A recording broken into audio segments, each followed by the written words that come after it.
алаяқтық дегеніміз бөтеннің мүлкін заңсыз иемдену немесе өз мүлкіндей пайдалану құқығына заңсыз иемдену болып табылады. Ол үшін қылмыскер алдау, арбау амалдарын қолданады немесе басқаның сеніміне кіріп алып, қастық жасайды. Ал интернет алаяқтық деп ақпараттық жүйені пайдалану арқылы бөтеннің мүлкін жымқыру, алдау немесе сенімін теріс пайдалану жолымен бөтен мүлікке құқықты иемденуді айтамыз.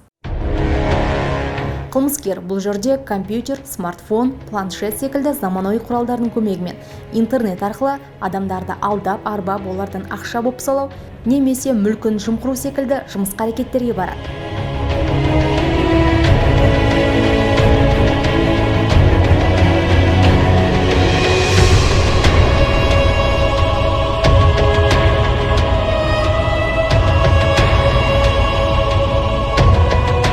Елімізде алаяқтық үшін қылмыстық жауапкершілік бекітілген. Қазақстан Республикасы қылмыстық кодексінің 190 бабында алаяқтық, яғни бөтен мүлкін жымқыру, немесе алдау, немесе сенімді теріс пайдалану жолымен бөтен мүлікке құқықты иемдену, мүлкі тәркіленіп, 1000 айлық есептік көрсеткішке дейін мөлшерде айыппұл салуға, не сол мөлшерде түзеу жұмыстарына 2 жылға дейінгі мерзімге бас бостандығынан шектеуге, не сол мерзімге бас бостандығынан айыруға жазаланады.